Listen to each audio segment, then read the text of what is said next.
আজ সোমবার 20শে মাঘ 2025 সালে 3রা ফেব্রুয়ারি। বৃশ্চিক রাশি, বৃশ্চিক লগ্ন, স্করপিয়ান সাইন জাতক জাতিকাদের আজকের দিনটি কিন্তু এক প্রকার বেশ কাটতে চলেছে।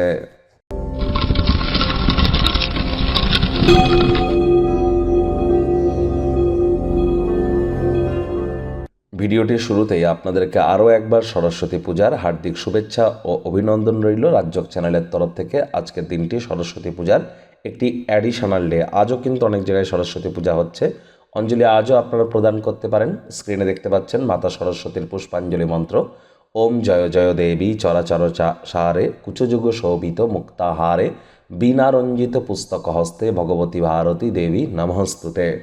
নমো ভদ্রকাল্যই নমো নিত্যং সরস্বত্যই নমো নমো বেদ বেদাঙ্গ বেদান্ত বিদ্যাস্থানেভ্য এ বচ এষ সচন্দন পুষ্পবিল্ল পত্রাঞ্জলি সরস্বত্যই নমো নমঃ এইং এইং এইং।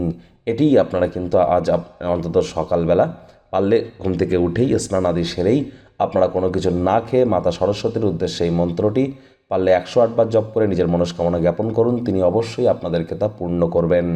ভাগ্য মিটার আজ আপনাদের বলছে 7.5 আউট অফ 10। ভাগ্য আপনাদের অনুকূলেই থাকবে, তবে পারিবারিক জীবন সম্পর্কে আপনাদেরকে একটু সাবধানতা অবলম্বন করেই চলতে হবে।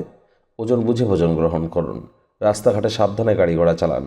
কোনো প্রকার নেতিবাচক অনুভূতির আশ্রয় ভুলেও যেন গ্রহণ করবেন না। হতাশা গ্রাস করতেই পারে।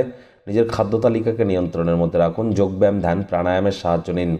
বিভিন্ন অজানা উৎস থেকে অর্থ উপার্জন করতে সক্ষম হবেন, যা আপনার জীবনে চলতে থাকা আর্থিক সমস্যা থেকে আপনাদেরকে রিলিফ দেবে। নতুন উদ্যোগ পরিকল্পনার পাশাপাশি নতুন নির্মাণ কার্যের শুরুয়াত আজ করা যেতেই পারে। স্থগিত কোনো প্রকল্প বা পরিকল্পনা চূড়ান্ত রূপ কিন্তু নিতেই পারে। চাকরিজীবী যারা আছেন তাদের অফিসের পরিবেশ এক প্রকার বেশ। বস কলিগদের সাথে ভাব ভালোবাসা বাড়বে। কর্মে গতি অনুভব করবেন। নিজের মেধা, দক্ষতা, ট্যালেন্টের দৌলতে প্রশংসার পাত্রপাত্রীও আপনারা হতেই পারেন। রাজনীতিবিদ যারা আছেন জনসংযোগ বৃদ্ধি করুন। সমাজে পপুলারিটিও আপনাদের ইনক্রিজ করবে। শিক্ষার্থী বিদ্যার্থীরা যে কোনো প্রকার পরীক্ষা প্রতিযোগিতায় সফলতা অর্জন করবেন। উচ্চশিক্ষার জন্য যারা বিদেশ যাত্রার কথা ভাবছিলেন, ভাগ্যদেবীও আপনাদের পক্ষেই আছেন। সন্তান সন্ততি থেকে থাকলে তারাও তাদের কৃতিত্বের দ্বারা আপনাদেরকে গর্বিত অনুভব করাবে। হাউস ওয়াইফদের জন্য দিনটি এক প্রকার বেশ। প্রেমিক প্রেমিকা, স্বামী স্ত্রী উভয়ের ক্ষেত্রেই বলবো, ফুল ফুটুক আর না ফুটুক, আজ আপনাদের প্রেমের বাগানে বসন্ত। দিনটিকে যতটা সম্ভব রোম্যান্টিক করে তোলা যায় সেই প্রচেষ্টাই আপনাদের জারি রাখা উচিত। অবিবাহিতদের বিবাহের যোগ পরিলক্ষিত হচ্ছে। যারা প্রেমে পড়েননি তাদের জীবনে স্বপ্নের নারী পুরুষের আগমন আজ কিন্তু করতেই পারে। পরকীয়া প্রেমে যেন জড়িয়ে পড়বেন না। পরিবার পরিজন, নিকটের স্থানীয় ব্যক্তিবর্গ, বন্ধু স্বজন কারোর উপরেই জোর করে নিজের মতামতকে জাহির করলেই ক্ষতি। ছোটোখাটো ব্যাপারে অন্যের বিষয়ে ভুল ত্রুটি ধরার স্বভাব থাকলে ত্যাগ করতে হবে। আজ সময়, কর্ম, অর্থ, বন্ধু, পরিবার, আত্মীয় সবাই একদিকে আর কাছের মানুষটির সাথে আরও একদিকে। আপনারা কিন্তু দিনটিকে রোম্যান্টিক করে তুলতেই পারেন।